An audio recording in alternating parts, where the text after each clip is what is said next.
Hi friends, ಎಲ್ಲರೂ ಹೇಗಿದ್ದೀರಾ? Good morning. ನಾವಂದರೆ ತುಂಬಾ ಚೆನ್ನಾಗಿದ್ದೀವಿ. ನಾನು ಹೇಳಿದ್ನಲ್ಲ, ಪೂಜೆ ಮಾಡಿದ್ವಿ. ಮತ್ತು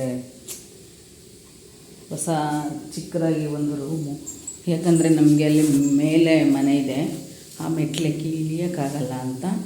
ಅದಕ್ಕೆ ನಾವು ಅದಕ್ಕೋಸ್ಕರ ಇಲ್ಲೊಂದು ಚಿಕ್ಕದಾಗಿ ಸಿಂಪಲ್ಲಾಗಿ ಒಂದು ರೂಮ್ ಮಾಡ್ಕೊಂಡಿದ್ದೀವಿ ಫ್ರೆಂಡ್ಸ್.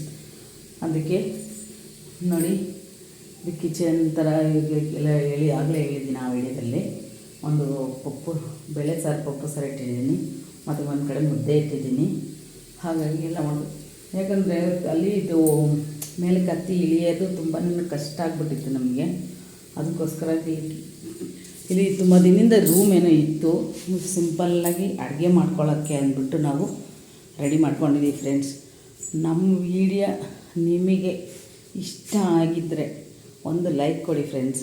ಹಾಗೆ ನಿಮ್ಗೆ ಇಷ್ಟ ಇದ್ದರೆ ಸಬ್ಸ್ಕ್ರೈಬ್ ಮಾಡ್ಕೊಳ್ಳಿ ಫ್ರೆಂಡ್ಸ್. ನನಗೆ ಮತ್ತು ನಾನು ತಂಬ್ಳೇನು ಹಾಕ್ತೀನಲ್ಲ ಫ್ರೆಂಡ್ಸ್, ನನಗೆ ಓದೋಕ್ಕೆ ಬರಲ್ಲ, ಬರೆಯೋಕ್ಕೆ ಬರಲ್ಲ. ನಿಜವಾಗ್ಲೂ ನನಗೆ ಅದೆಲ್ಲ ಕನ್ನಡನೂ ಓದೋಕ್ಕೆ ಬರಲ್ಲ, ಅದು ಯಾವ ಭಾಷೆನದ್ದು ನನಗೆ ಓದೋಕ್ಕೂ ಬರಲ್ಲ, ಬರೆಯೋಕ್ಕೂ ಬರಲ್ಲ. ಏನೋ ನನ್ನ ಕೈಯಲ್ಲಿ ಆಗಿದ್ದ ವೀಡಿಯೋ ನಾನು ತೆಗೆದುಬಿಟ್ಟು ಹಾಕ್ತಾಯಿದ್ದೀನಿ ಫ್ರೆಂಡ್ಸ್. ಯಾರು ಏನು ಅನ್ಕೊಂಡೀರ ನನ್ನ ವೀಡಿಯೋ ನಿಮಗೆ ಇಷ್ಟ ಆಗಿದ್ದರೆ ನೋಡಿ ಒಂದು ಲೈಕ್ ಕೊಡಿ, ಹಾಗೆ ಸಬ್ಸ್ಕ್ರೈಬ್ ಮಾಡ್ಕೊಳ್ಳಿ ಅಂತ ನಾನು ಕೇಳ್ಕೊತಾಯಿದ್ದೀನಿ ಫ್ರೆಂಡ್ಸ್. ಯಾಕಂದರೆ ಓದು ಬರ ಏನು ಬರೆದಿದ್ರೆ ಅದು ತಂಬ್ಲೇನೇನೋ ಬೇಕಂದರೆ ಹಾಕ್ತೀನಿ. ತಂಬ್ಲೇನ್ ಅಂದರೆ ಮಾಮೂಲಿ ಒಂದು ಏನಾನ ಒಂದು ವಸ್ತು ಇಕ್ಬಿಟ್ಟು ಹಾಕ್ತೀನಿ ಫ್ರೆಂಡ್ಸ್. ಅದು ಮಾತ್ರ ಬರ್ತದೆ. ಮತ್ತು ನನಗೆ ಬರೆಯೋಕ್ಕೆಲ್ಲ ಬರಲ್ಲ ಫ್ರೆಂಡ್ಸ್.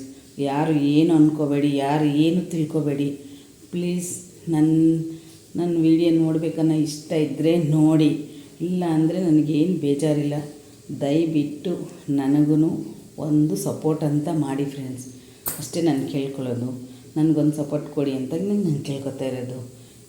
ನನ್ನ ವಿಡಿಯೋ ನಿಮ್ಗೆ ಏನಾರು ಇಷ್ಟ ಆಗಿದ್ದರೆ ಒಂದು ಲೈಕ್ ಕೊಡಿ ಫ್ರೆಂಡ್ಸ್. ಓಕೆ ಫ್ರೆಂಡ್ಸ್, ಇಷ್ಟು ಮಾತ್ರ ಹಾಕಿದ್ದೀನಿ. Okay friends, bye friends.